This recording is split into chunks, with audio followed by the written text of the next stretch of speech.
Hi guys, welcome to Axel and Reptile Rescue. Today we are doing a full care guide on bearded dragons and giving away a £400 enclosure. So first of all, let's say a massive thank you to our sponsor, which is reptilife.co.uk. You'll see their website here. It's also going to be in the description. They kindly donated a viv for us to use for this video and to give away, and you can go and buy this on their website. So like I said, the main purpose of this, as well as the £400 setup giveaway, is also to go do a full care guide on bearded dragons. We're going to talk through how to build the viv, what silicone to use, where to position the lights. We're going to talk about pricing, supplements, temperature, substrates, decor, humidity, bathing, water, food. Basically everything that I think that you would need to know when I'm getting a bearded dragon. So first off, we're going to start by building the viv. So these are actually relatively easy to build, and there's going to be a lot of time lapses throughout this, but always start with the roof first, and we'll talk about silicone as well. So you always want to start with the roof. You never want to silicone the roof, because if you need to change some of the wires, some of the cables, then you would do that by taking the roof off and changing the stuff. Silicone, we recommend HA6. HA6 is the best, and it's safe for aquariums and reptiles. But what we're going to do first is start getting all this plugged in, and we'll go from there. Back in a minute.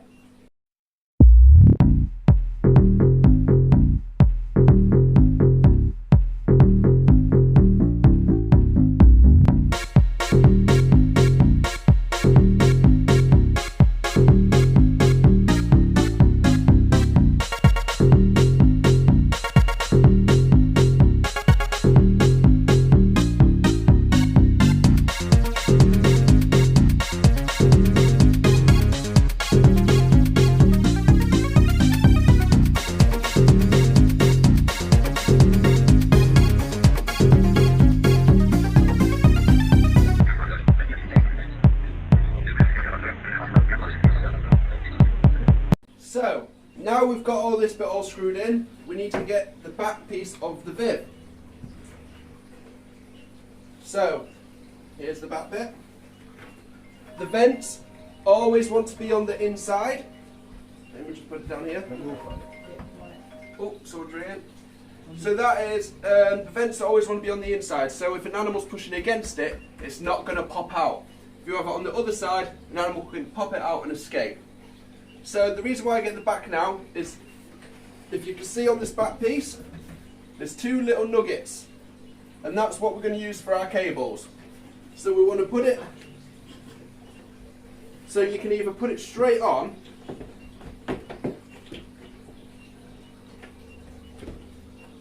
like that, and mark out where the notches are, or get it leveled up,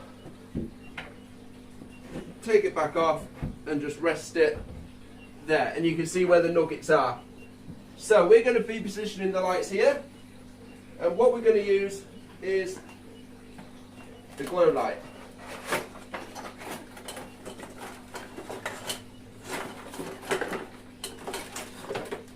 So this comes with a clamp.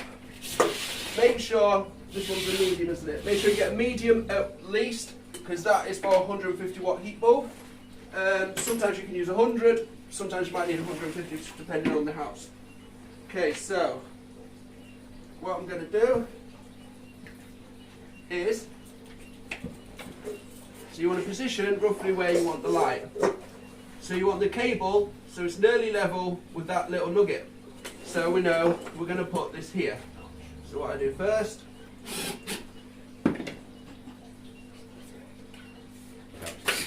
just make sure I don't go through too much. Then once the screw's in, you can screw your hook in.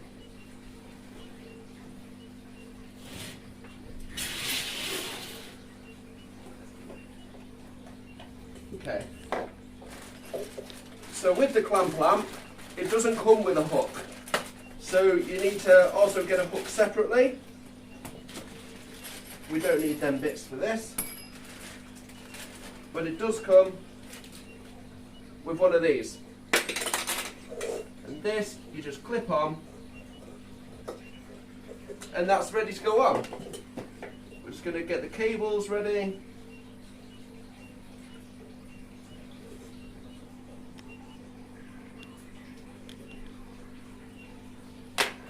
Because they're going to go through that nugget in a minute. So, let's get rid of that. And we'll leave that there in position. So the next thing is the UVB. We're going to go through pricing in a minute as well once I've built the Viv. So for this, we're going to be using a 24 watt 12% Arcadia Pro T5 kit.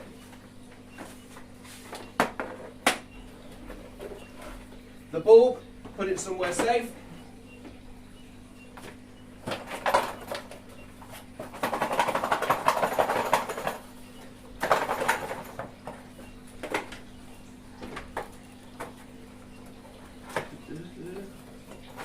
If we can get it out. There we go.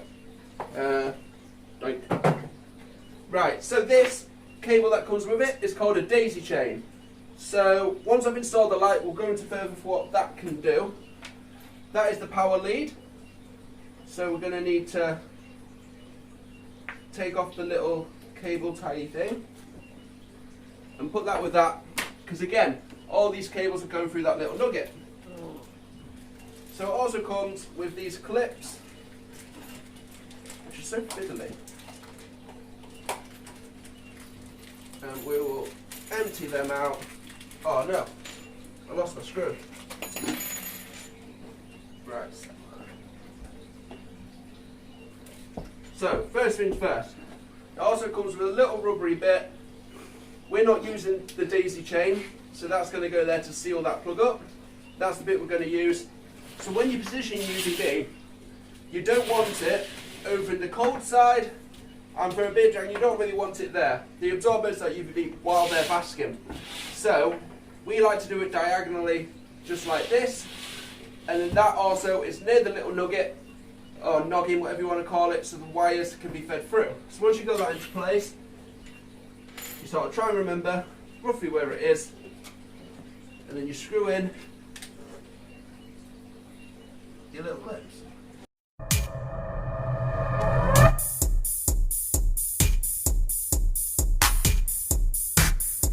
There we go. So now that's then screwed in. All you got to do is make sure you put your UVB in the right way and just clip it on in. Just like that. Apart from I did it too far. Perfect. We'll plug the wire in. So that is the light. Obviously I haven't put that on because we've got to wait to turn it round to attach it to the hook. So there's one more cable that has to go through, and that is from your thermostat. So when you're using a thermostat, you need to make sure that it is a high range thermostat. So we'll talk more about temperatures, but obviously bearded dragons, they need it quite hot. So a thermostat like this, the microclimate dimmer V1 is jolly good. So all you need to do is unwrap the sensor. The reason why I like this is it actually comes with quite a long sensor lead. So it gives you a bit more, gives you a bit more position in where you want to put your stat, whether you want to attach it to your Viv, on the wall at the side, do you know what I mean, wherever you want it. So that bit stays outside, and we're going to put the cables through. Okay, so now is the fun part.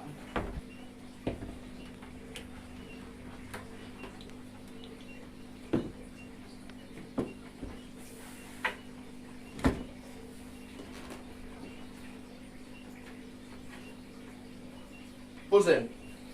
Done. So you want to make sure the cables are still running freely, none of them are trapped, and that's a job's a good one. So, dum dum dum.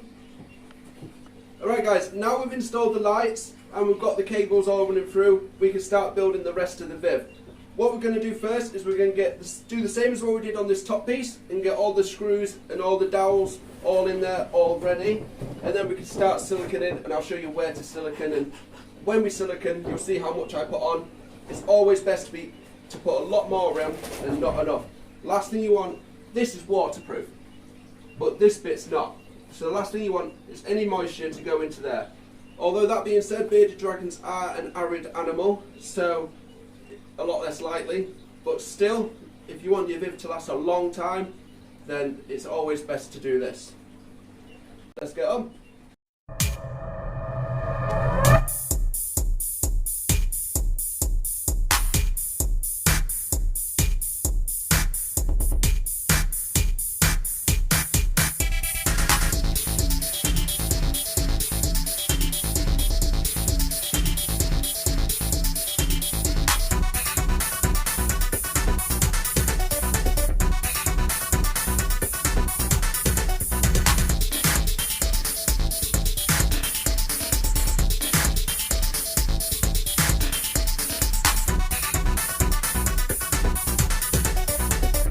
Okay, so that's done. We're going to stand that up and just leave it out the way for a minute. Make sure no one stands on it. So you go over there. Right. And now we're back to the viv. Silicone time. As I said before, HA6. Best silicone by far. And then just any gun. So tools actually. Sorry, cameraman's winding me up. So tools you need for this job is a hammer, a screwdriver or a drill and a silicone gun. So we're going to put the sides on first. So let's get a side. So when I'm doing the back, obviously these things, not sure what they're actually called, but these screws are here, they go into these little holes and you screw them to tighten it up. So on the back I always put them on the outside, but when it comes onto the side pieces I put them on the inside because it's going to depend where you put the viv. So when you've got the side, you'll notice one's just this sort of chipboard, one is sealed. So that means that bit goes at the front. And because we want them on the inside, that means this piece, let me just move that, will go on like this. But before we do that, we're going to have to silicone it up. So, you don't want to silicone the bottom here, but what we are going to do is silicone up the side, and we're going to silicone across here. So, let's first put some silicone on this bit.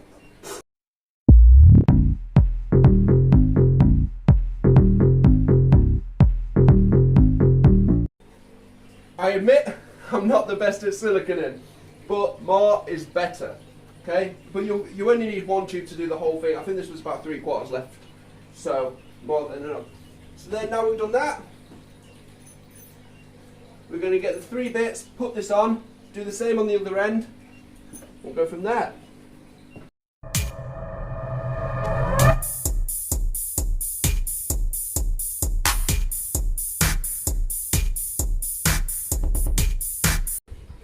Okay, that's that side done. Again, same on the other side.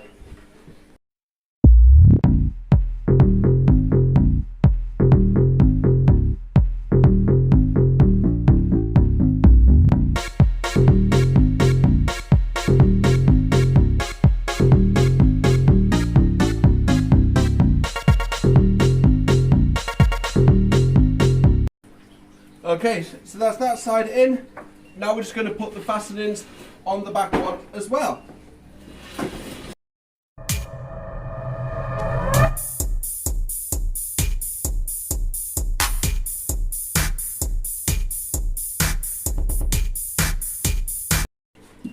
Okay, now I'm tired. So now we've got to put on the bit for here. So you'll see you've got 2 pieces of wood like this. Now look at the runners. You'll see this runner is longer. It's around about 8mm. This one's short and it's probably around about 4mm. This bigger one is for the top, because when it comes to putting our glass in, you need to push the glass up into the top runner and then down into the bottom runner. You'll see the holes, they go on the inside. So for the top, you don't need to silicone.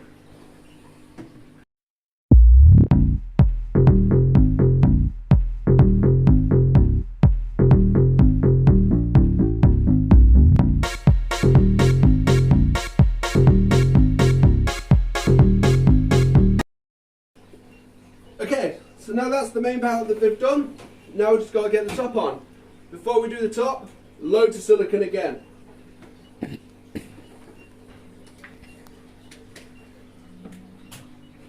So when you silicone, also put a little bit of silicone in these holes.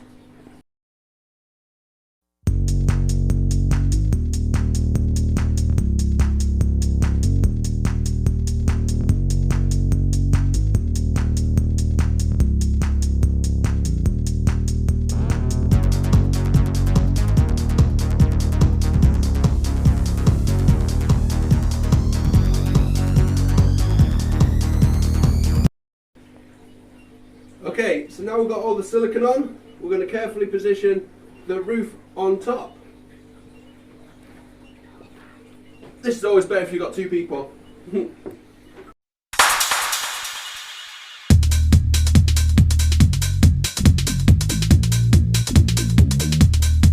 Okay, so that's the flooring on. Now we're just going to go around, fasten everything in.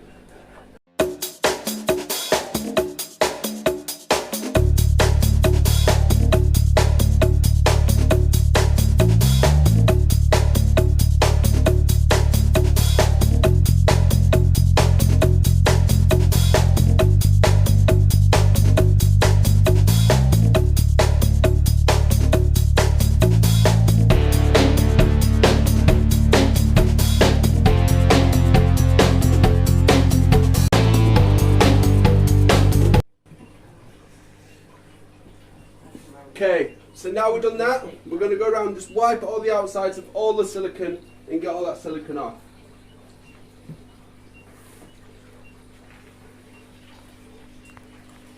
Now I like to use a clear silicone because then when you wipe it, it's going to smear across it all, but you're not going to be able to really tell, but it's going to be good. Right, can I have some more silicone, some more kitchen roll, please? I think we've run out down here. There's some just at the top of the stairs in the bin. Right, so now, just like magic, I'm going to flip the bib, have the bib flip round. Right, so now this is already flipped.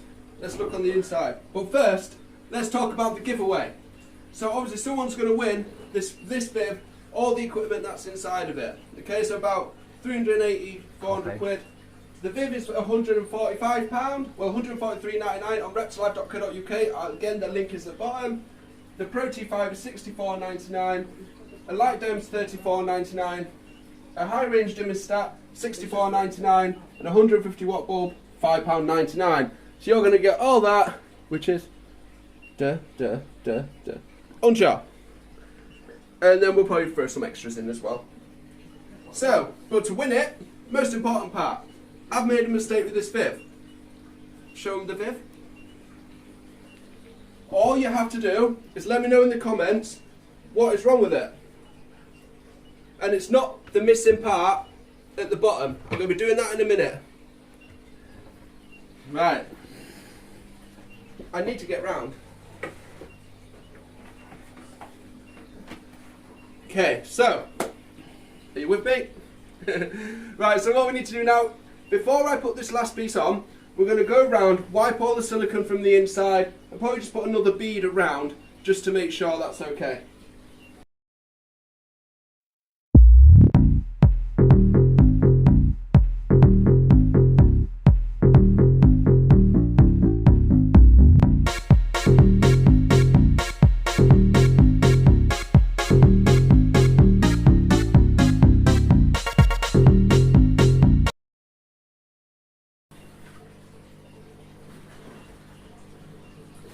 Jobs are good. Time to get the last piece on. So, where did I put my little nuggets?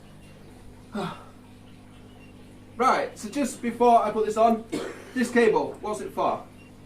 So this is for the UVB. You could daisy chain off it and put a Jungle Dawn LED on. With the Jungle Dawn LED, it's actually proving it does help the animal bask more, just mimics that sunlight even better. So, although it's not 100% essential, I would probably recommend it to go with the bearded dragon. It's always better to have extra stuff than not enough. Also, while we're on the UVB, that UVB bulb, that needs changing once every 9 months to a year. It runs out after that, and without that, your animal's at risk of MBD. Also, it's going to lower their immune system and a list of other stuff. So that is essential and 100% needs doing. Let's get this last piece installed.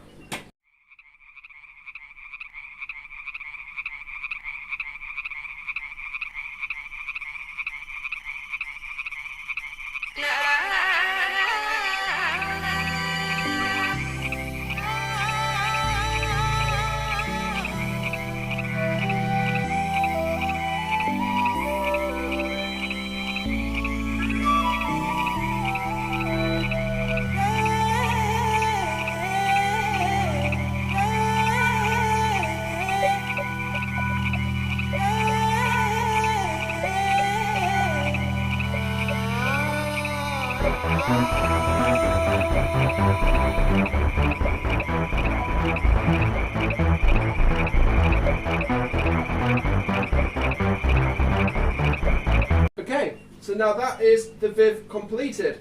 So as we can see on the inside, let me just move that down. You can see how all the lights are positioned. Okay, the glass will slide up into this one and then position down into there. But that is how your Viv should be. The thermostat cable you could position a number of ways. Guard and wire down here and have it sticking out. Some people attach it to a piece of wood. Different ways of doing it. That is up to you. So let's talk about something else. Okay, so now the Viv is done, a massive thank you again to our sponsor for this video, reptilife.co.uk. Again, the link is in the description if you want to go buy one of their enclosures. So, let's talk about some more stuff. My board. So we talked about the Viv and the pricing. You can get different brands and different alternatives. However, when it comes to the bulbs, especially the UVB, the heat, you don't really want to go for something cheap. You want to get the best, and in my opinion, the Arcadia Pro T5s are the best. Obviously, reptile.co.uk for the Viv. So now we're going to talk about supplements. So there's various supplements you can use, like a Calcidust and Nutribol. They're probably a little bit more older now, and these are the new products. So when you buy your starter set from us, for example, it comes with these automatically. So, Arcadia Earth Pro A, Arcadia Calcium Pro MG, Arcadia Revitalized D3, and Dragon Fuel. Okay, so this is very important for your animal to thrive.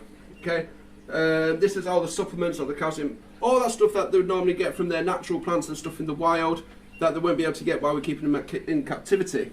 Just because a lot, like the salad for example, it's been stored and stuff and it loses a lot of that. So this is really important. If you also go on the Arcadia, well, if you Google Arcadia supplement guide, it has a guide on for any animal that you have, whether it's insectivore, omnivore or herbivore. You click on it and you get the guide on there. Much easier than me writing it down. So that's Arcadia, just Google Arcadia supplement guide. We talked about the UVB, very, very important. Every 9 to 12 months that needs changing. Okay, so that one's done. The Viv does come with glass, it's there. Let's talk about some other important items. Now, temperature. Temperature is very important. And can I please also state, this is a minimum requirement. If you can go bigger, you can have more, 100% go do it. This is just a minimum requirement. And this is whether it's a baby or an adult. A 4B2, B2 Viv, that is the minimum. And one of the reasons being is the temperature. These are from Australia, very, very hot animals. So that basking spot needs to be 40 to 42 degrees. As a baby, I always recommend the 42 degrees more. The ambient temperature between 25 and 28. So if your cool side's 25, your middle's creeping up to 28, that's okay. They need that opportunity to go and cool down. They don't sweat like us. They'll go under the heat, they'll go in the shade, and that's how they regulate their body temperature. So without having that cold spot, it's going to be really hard for them, and it's not going to be beneficial to them whatsoever. Nighttime temperatures, you do not want it to go below 16 degrees. Okay, so if you go for a bigger Viv, or at nighttime your temperature's going below 16, it's a simple fix. All you've got to do is get another bulb that's going to go in the middle, but it's not going to produce light. We'd use a DHP or a ceramic heat emitter, and we'd have that in the middle on a thermostat, and you can set that to 28 degrees for your ambient temperature. and that will keep it nice and cool still, but not too cold. And also you can use that on the night time to make sure it does not go below 16 degrees. It's also wise getting a couple of digital thermometers, one for your basking spot, one for your cold spot, just to make sure they stay as they should be. Substrates. There's always a lot of debate about substrates, whether they should be on hard stuff or not. We're keeping them in captivity, we have to remember that. I know in the wild they might have loads of small pebbles, or they might have rocks, they might have gravel, but they're not in the wild at the moment. We're keeping them in captivity, okay? So substrate is very important. While they're in captivity, they can't act like they would in the wild. You go try and pick up a wild bearded dragon, it's going to bite you. Do you know, they're so domesticated now. Maybe domesticated is the wrong term, but they're so more docile in captivity because they are on the way of being domesticated. So because of that change, we have to make different changes. So you don't want beech chips or aspen or just little bark chips. That's going to impact them. A lot of this stuff that I'm going to say, if your temperatures are right, even if they eat some, it's going to pass right through them as long as your temperatures are right. So one thing I don't recommend is reptile carpet. It harbours bacteria. Even if you steam clean it every day, it's not good. Their claws get stuck in it, loads of different stuff. So topsoil and sand, that's one of our recommendations. Cheap, cheerful, you can go bioactive with that, put plants in and stuff. I always recommend about 60-70 topsoil to 30-40 sand. Or the Arcadia Arid Earth Mix. Bit more pricey, but it's good. It's good stuff. And like I say, with that as well, again, you can go bioactive. You can grow your, especially if you get the jungle done like that we was talking about, grow all your own plants in there that the bearded dragon can eat and stuff, make it quite nice for them, give them some more enrichment. So, decor, humidity, bathing and water. Water. So, bearded dragons are very arid. You don't want it to be very humid in there. I'm talking humidity about 20%. Although that being said, I never used to use a water bowl. We used to drip on the top of the head. But due to recent research, we're always learning, I now provide small water bowls in each of my bearded dragon enclosures. Normally they only really go for moving water. So sometimes like a bug will jump in the water, it makes the ripples, they'll go drink the water then. You know, and stuff like that, they will sometimes drink it. If not, when you're doing their salad, give their salad, make sure it's nice and wet, put that in there, and they also get moisture that way. When it comes to bathing, you don't want to do it too much. A lot of people make the mistake of doing it too much and they become reliant on that to go to the toilet. Because when they warm water, it just helps them relieve themselves easier, and then they'll only go to the toilet when you bath them. So if you're going to bath them, I mean, once every few weeks is okay. But you don't want to do it too much. Like I say, they are arid, but they do like splashing about, to be fair, and bearded dragons can actually swim. So decoration. You don't want loads of stuff with sharp edges for animals like this. Although their tops are very rough and hard, their bellies are really soft. So you don't want stuff that's really, really spiky in there and rough. But what you do want is plenty of branches. You want plenty of logs and stuff for them to climb on. The reason why I say rocks and stuff is because males especially, they have femoral paws. And what that is, it's just on their back legs. It's like little holes, we'll call it. This produces like a waxy substance. So when they want to breed, they'll run over these rocks and lay that wax over them. It's like scenting. If they haven't got the opportunity to wipe that off, they're going to get clogged, which is not good. Also, I like to use a nice big rock under the basking spot. That absorbs heat, which is really good. It absorbs heat, and then at night time and stuff, sometimes they'll go sit back on it, and they can reabsorb some of that heat that rock contains. So yeah, they need a hide really in the cold side and the hot side. However, they don't tend to normally use a hide, let's be honest. But give them that opportunity. Do you know what I mean? Although they might not use it one day, they just might want to. Give them that opportunity, plenty of enrichment, plenty of ways to climb and stuff. But yeah. Right, so let's talk about ages. So bearded dragons under 1 year of age, you look after them a little bit different as you would an adult, or a bearded dragon over 1 year. So under 1 year of age, they eat bugs, and a lot of them. So if we have our babies and come into the rescue, we feed them 2 to 3 times a day, as much as they'll eat in a 5-minute sitting. Roaches are one of the best food sources for bearded dragons. Whether it's an adult or a child, they're full of nutrition. They stay alive for long if you get them from places like us or the pet shops. Put a bit of salad in there for the bugs to munch on as well. Really good for the animal. Stuff like mealworms, morio worms, they've got a harder exoskeleton, so they're a treat food, and wax ones are quite fatty, so they're also a treat food. So yeah, bearded dragon, you can offer them salad, especially as they're getting older. You want to make sure salad's in there so they can always have that opportunity. But bugs 2 to 3 times a day, as much as they'll eat in a 5-minute sitting. Adult bearded dragons, so well, a bearded dragon at 1 year or older, salad every day, and bugs 2 to 3 times a week. Remember, you're going to have to supplement all this food, so we'll go back to the supplement list, which is the Arcadia Earth Pro A, etc. Look at the Arcadia feeding guide, and you'll know how to supplement your food. Right, so staple foods and avoid foods. So this list is massive, but we've narrowed it down a little bit. A good option is download the Tortoise Table app on your phone. That tells you everything they can get fed near enough every week, once a week, every day, never. It's quite good. But you see some of the staples like rocket, pea shoot, dandelion greens, watercress, spring greens. Spring greens are one of the best for a lot of salad eaters, to be fair. So you want to avoid anything citrus, any sort of onions, stuff like avocados, rhubarb, human confections, so you can't give them a piece of your dairy milk. Stuff like that you want to avoid. But that list is forever growing and forever evolving. So please take into consideration that. So one of the best things to remember, always doing your own research. Don't believe what you see on Google. Go to specialists, go to people who's had bearded dragons, or go to Facebook groups. If you're in the UK, the Bearded Dragon Forum UK, great source of information for bearded dragons. Come onto our page as well. I'm trying to think if there's anything I have missed. What do you think? I suppose you could explain a bit more about the impaction. So impaction, well actually I've got another one as well. So impaction on bearded dragons. Impaction means when they've ate something they can't digest or can't pass through. So this could be too many morio worms. This could be bark chips or beach chips. But it could also be little things.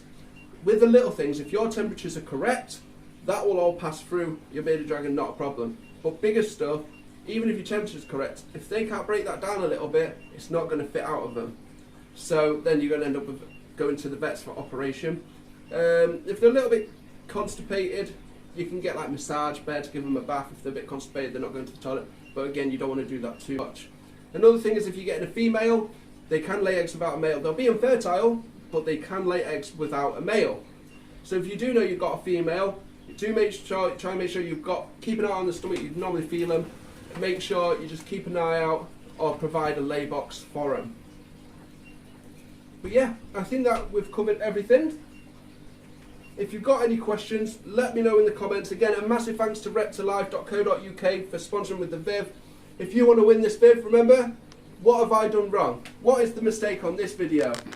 I'll give you a clue. It's somewhere in the top half of the Viv. But I hope this video has been educational for you. Please like and share. Take care. Bye-bye.